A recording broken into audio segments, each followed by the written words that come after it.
Welcome back. Change of scenery, as you've probably... Hang on, I was talking through that. Alright. Hello, welcome back. Change of scenery, you've probably realised we're a little bit somewhere different today. That didn't make sense. You've probably realised we're somewhere a little bit different today. We're down here at Sandal Driving Range. Big thanks to Peter Marsh. Pete has got his own YouTube channel, Sandal Golf Range. I will link it in the description below. We've got use of Pete's flight scope today, so we're going to get some data. We're going to make loads of shots. I'm going to do some swing analysis of Callum. We've got 45 minutes to an hour. I'm buzzing for this. Are you looking forward to it? Tremendously excited. I've just come off a big junior golf coaching camp, so if I'm a little bit cranky, I'm so sorry. We'll be fine, we'll be perfectly fine. So, without further ado, I'm going to set this up and we are going to get cracking, aren't we? Yeah.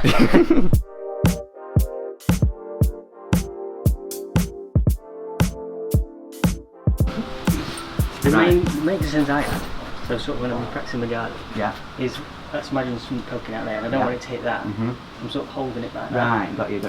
Yeah. And I think that's what's causing, when I said it's decreasing the bounce on it. Alright. So, coming up in this episode, you will see us consolidate the wedge work that we did from the last session, hit a few 8-irons on the flight scope, get some statistical data, implement a couple of changes, and then move it onto the woods a little bit later on. Just change it on me. What is it, like a 56 then?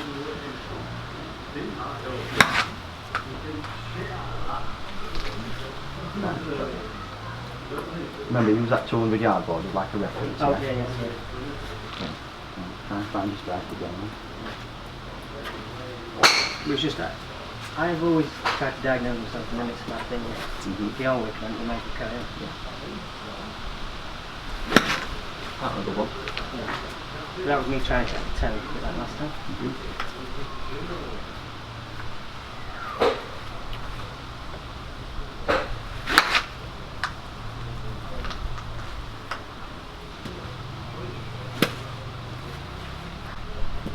It's really hard for me not to think.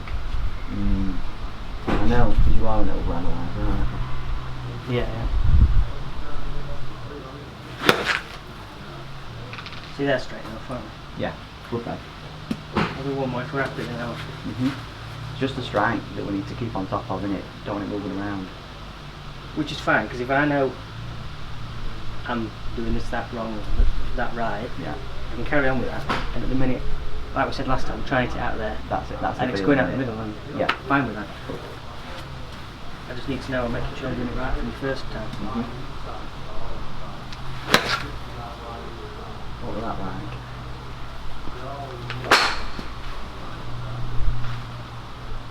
What degree is that? 56. Okay.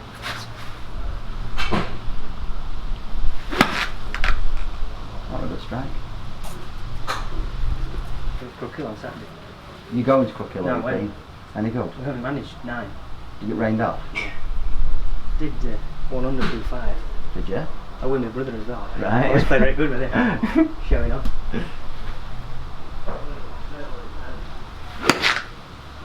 Fairly comfortable with Okay, that. good. We just need to keep on top of the strike, don't we? Yeah, of course. Right, good. Should we go 8-iron now? 8 higher on. I just want me to hit a few and then... Yeah, then we'll look at numbers and see what we need to do. I'll video a couple of swings as well, so... Yeah, okay. That's We're doing now, isn't it? Yeah, we're just going to keep it running. Hi. I know where my issues lie, but I'm not telling you.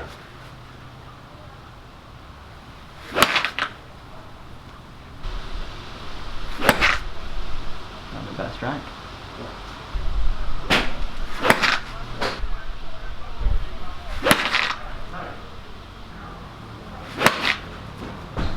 How many do you need? Let's go for 2 more.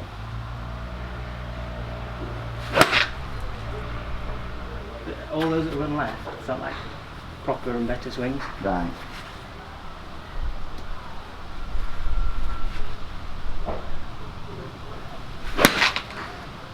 I'll show you some interesting numbers now. Let's have a look at these. So, here's what I want you to pay attention to. Club path, everyone we've got moving left. It works out at an average of 4.3 degrees left. Now, in order to hit a perfect fade, that face to path, where is it? Has got to be exactly half of that. That's how we get it back on target. But we see with yours, on average it's 4.4 right. So what you're doing on average is leaving it excessively too far right. So when your face lines up to your path, you'll hit them perfect pulls because your path's going Which that is what way we've seen. and faces line up to it, yeah. But when we hit those excessive fades, and very weak fades as well, because if we were to look at one, for example, if I were to pick one out, let's go for this one here, that first one.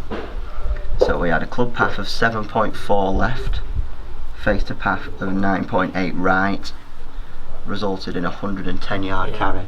So it's that much of a glancing below that you're losing loads of distance, yeah? Yeah. So we're forever presenting a path that's going this way. We haven't had one that's neutral or... But the reason that you do that is because of the orientation of this face. So you will always have it twisted open to a path of some sort. As soon as you square it, you'll pull it. So I think if we strengthen up this face first, then we'll look to shift your path, because you'll get bored of hitting it left if we strengthen this up. Yeah, because you will. Yeah. Then I want to see where we go from there, see how the numbers change. Way that we're going to do that is take the top of your backswing. You see how we get a little bit cut in this region here? I want to try and flatten it out a little bit, just a fraction, and all that'll do will strengthen that face up. So then as we take it down to this kind of checkpoint, it's more pointed down to the ground as it is open. Yeah? That's all I want you to do. And I've tried it in the past and it's worked alright. Mm-hmm. Then when you start smashing it left. It's gonna though, isn't it? Yeah. So it's a two-part process. Before, I presumed that you will have fixed your club face quite effectively, but then not realise that your pathing's changing at the same time and just hit loads of like snap ups. See, for me it feels like you're doing that. Yeah, that's good. Yeah, that's what I want you to feel. Just try feel. So we need to push that feeling. That's what we're getting when we feel as though we're doing it. We just need to do it more. Yeah. Help me out with a couple more checkpoints again. So first one's going here. Yeah. Up to this side, we need to be flat. Back down to there. Then, yeah, there you go. Beautiful.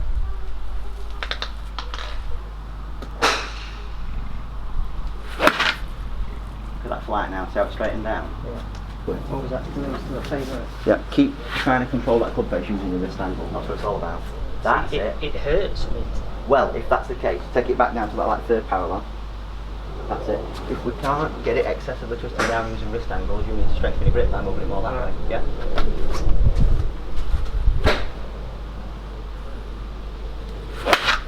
Beautiful. Love that fly. Hold on. Club path is now 1.5 left, face to path is 2 left. So we've hit a little teeny tiny pull draw that time. Total distance from that bad shot that we saw earlier was about 110. On that one we got 140 carry, 144 total distance.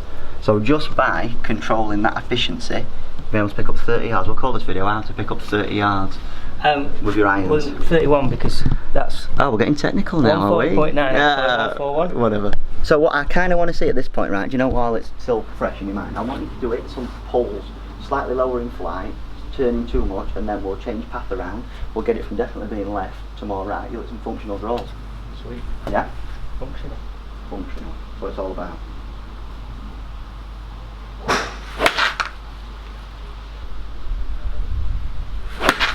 Great shot. That's what we want to see. A bit more of a follow through idea, just take it to that last quarter again. That's it. So it should be mirrored there. Yeah, that's your exit. Yeah. Okay. I've never ever known how my follow through should be. It's never felt right. Yeah, I think you're very held up at the time. That's why you present a lot of faces open to a path. Yeah. Yeah?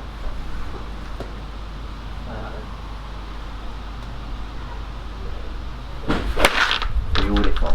That's a goal. Give out that one. That was wicked, that. Oof. Have a look. Club path, 0.8 right. You what? Just a little teeny tiny bit open to it. That's why we just had a little bit of a push fade, but mate.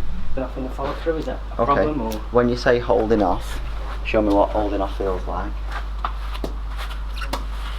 Right, I'd prefer that fade to turn more down, that way. What I mean is not following. Yeah, because you get left elbow coming back and behind sometimes as well, don't you? Let's have it more out in front of you. Show us. Middle, strike. Club path still a little bit left on that one. Face aligning to it. So face getting stronger is now matching up. Wicked. Shall we? You know, obviously it's not going to happen, but if I... Yeah, I'm trying to that is changing path. That's a great feeling to have. Yeah, definitely. Yeah. But think about how you're imparting spin at minute. So your face being too open to a path always going that way. Even if your face has to be aligned to bit of straight shot, but it's going straight in that direction, isn't it? So once you get a little bit of twisting open, side spin, a bit of loft added as well because of that wrist angle. Yeah. So now, a bit more bowing, a bit more that way. There you go. Yeah, ending it off this time. I know. How embarrassing. I know. I'll cut that bit out. I don't think you will. I'll zoom in on it.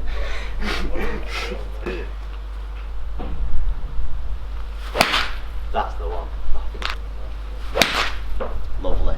What a shot. What a strike. See, it's just, that's changed it completely. Anti. Thinking, Yeah. I'll try and go out that way. Hello. 1.3 left, so still, well, only 1 degree. We can work with that. Face 0.0. Beautiful. Okay, cool. That'll be an interesting one to see. Face definitely close to a pass that time. Yeah, that's it. So pass near enough 0, but face is a little bit close to it. So if we're going to make that shape now, we need to get it started further right. Yeah. It's a scary thought. Good one. So aim that. Good do. That'll change your path. No, but you want to aim right, or just try and Bit of aim both. straight and So that feeling is still going that way, keeping your wrist angles in. If you need to add a bit right, start it further right, you can do. That's it, that was a great one motion, that one. Good. No props. Got no fault. No. where's it gone? That one got open to a path, that were a fading one, that one. I lost it in clouds. Yeah. Good job. Do you think that then, because I'm not keeping that? Yeah, that's it. That's all it is. It's hard.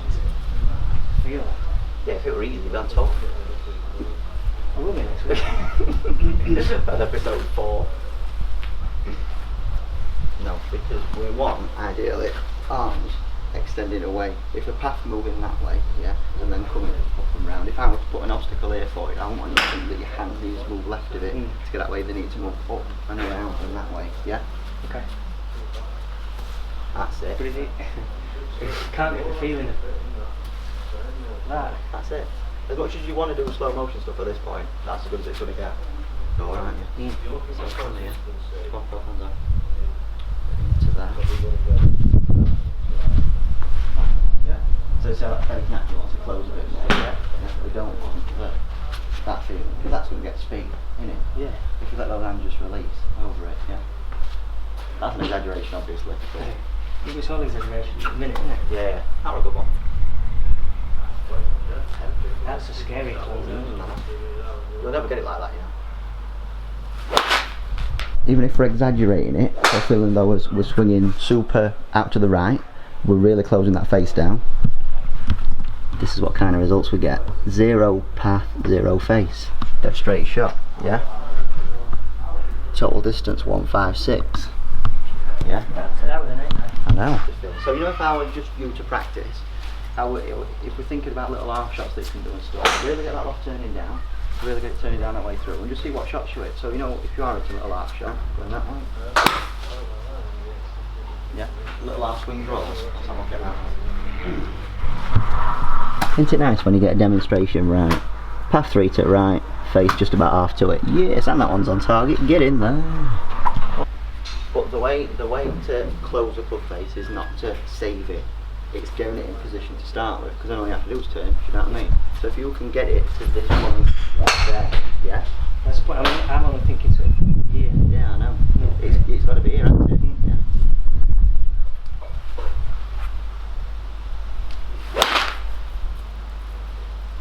I can take wherever I want. Left, face 6 right. So, come on, get it there. Get a shot from there. Good. Good. That would have felt mental, wouldn't it? Why? Let's have a look at some numbers. But path 0. So what have you got to do to your face to get it going left there? Yeah, about 15 degrees, yeah? Same again, same drill. So we just spoke about not only are we managing face, but we're also managing vertical loft. When we look at some old vertical launchers, we had the likes of 27, 24 to now, which is 17.9. Club path going right, which is one I want to see. Face probably a little bit excessive left, but at this point I'm not too fussed about that because we're trying to get path going a little bit further right and face closing to it, so we're doing a great job. And the ball's going further, which is always a bonus, isn't it? Yeah. Good.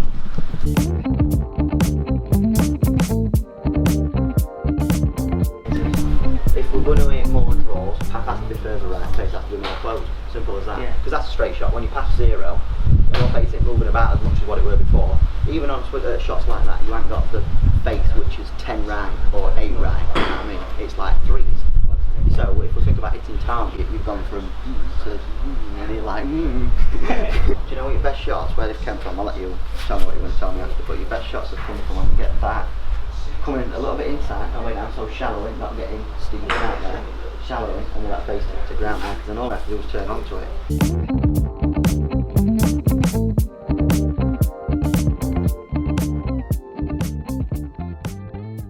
I've never known what I should be doing. Right. Do you know what you should be doing now? Oh yeah, but what I mean is nobody's ever looked at me and said this is what you should be doing. Yeah. So it's just a case of I've got all these plasters patching stuff up. Yeah, I know. And it's like stuff that you don't even need to think about. Because when you do start thinking about other stuff, you'll get a shot where like past 2 left and faces 10 right, and it's like, what are you thinking about? Because what you need to be thinking about is when you get it to there, turn that face down. If you can't do it with wrist angles, if that hurts, then you need to strengthen your grip a little bit and get it coming out that way. Because then as soon as you do that, your numbers change from face way open to a path to path a little bit round and face really good to it. Well, perhaps it is a risk. I want to see path going right and face closing to it. Just in that last little quarter there, if you're going to turn it down a bit more, that's it. There you go. Nice shot, that's the one. That's where we need to get, so I'd rather you go this way than add speed afterwards, because that flight and everything's just so much better to me. Just the contact, the sound and everything. Yeah. It's nice, isn't it? Same again. So push your path out, control that face like you did.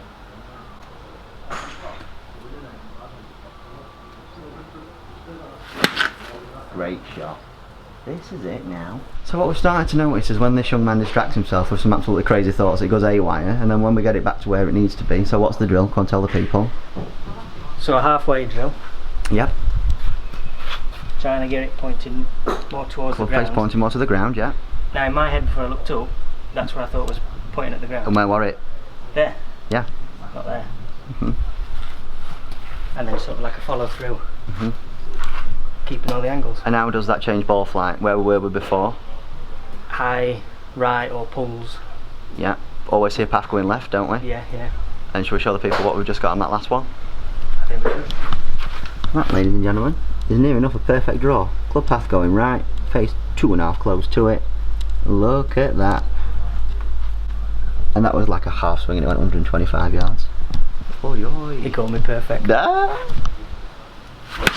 Good strike, man. Let me just tell you some numbers about that one. Path were mint. Face, guess how far right? 9. 2. So even in bad ones, it's better. Yeah. And that's where I guess, take a driver for example. That's the difference between going straight right and still being. Yeah. So just like I'm using that camera there, that way, there, up to the top, back that way down. It's in such a perfect place. All you need to do is just lift it that way. Yeah. A little baby draw there. Right, so that was perfect control at face, but pass was too far left. Yeah. You know what? I don't know whether it's right or not, but I've always felt myself with a higher handle. Right. And I just thought maybe that's why it goes right. That was so good. So high handle. I might not be. Sometimes you do, but high handle all comes from eye controlling his face. So as soon as you're going to get it there, the only way you're going to get it hitting target is by moving path left, lifting handle, face opens to a path. The more that you can control this, the more that you're going to want to swing this way, the more that it's going to want to shallow instead of steeper, the less you're going to want to go high handle. Right. Yeah, so it's all about keeping that twist down, get that face in there, look at that. That's no high handle, is it? Was that any good? Yeah, better. Beautiful. Come on. Fabulous. Good shot. That was a bit of a rocket, wasn't it? Just there. Yeah. Great shot. Look at the straightness. Love it. Yes. That was one of the best drives I've ever seen in it. 2-1. Now I'll show it to you glorious people, because the path was 0.6 and the face was 0.1. Yes. Check that flat. Okay. Sorry, no, you go ahead. Alright. Well, we'll obviously do a recap at home, show you a couple of swing videos as well, talk about a few ideas that we've got, but so it consolidates your knowledge, what do we need to be thinking now, what are the main thoughts? Club path to the right. Yeah. Club face closed. Yeah, perfect. And that's going to take Trying to it... keep it as simple as possible. Definitely, because you are getting all up in that big Swede of yours, aren't you? Yeah, definitely. And that is getting away from high fades, slices sometimes with longer stuff like woods. Yeah, do you know what? More recently, sort of this year, it's not been as slicey. Yeah. But things change all the time. Don't they? Yeah, of course. Moving forward, I like this feeling. I'll show the people at home what we've been doing. You'll see it as well. Sweet. Cool. Thank you. So there you go. That was lesson 2 of the toolbox. Did some great work with Callum. So we got a situation where club face was getting really twisted open to a path. Because of the way that he uses wrist angles, try getting more bowed and not cupped, because when we got it cupped we saw increases in loft and we saw faces open to a path always going left. So first things first, we fixed club face using those wrist angles, making sure it's more turned down at the last parallel. So then he started it in a few left, then we changed path and we got those numbers from path 5 left to face 8 right to 0s, 2s, way more consistent, some super good stuff. Callum, as you've seen in that video, has got a couple of drills. He should hopefully be doing those in his spare time. If it more that he keeps doing them, the more familiar he'll become with them and the more better shots he's going to it on course. Narrowing that dispersion, getting more on target. One bonus we saw with the dynamic loft as well, we brought it down so it increases distance as a byproduct. That weren't his main concern, but it's always a bonus when we get things like that happening as well. So next session we'll be consolidating that. We won't be using flight scope, unfortunately. I would like to say a big thank you to Pete Marsh at Sandhill Golf Range. I've left some information of his in the link below. Make sure you go check it out. He's got a cracking little YouTube channel. Does loads of lessons with the flight scope at Sandhill Golf Range, so go check him out, go give him a call. And yeah, stay tuned for plenty of good content coming from myself. I'll be over at Kingswood quite a lot in the next few weeks, hopefully getting a couple of reviews done. One of my next videos, I think I'll be showing you what my new teaching bay is like, so stay tuned for that. And yeah, basically until next time, thanks for watching. Stay tuned for lesson 3, episode 4 of the toolbox. We'll see you then. Cheers.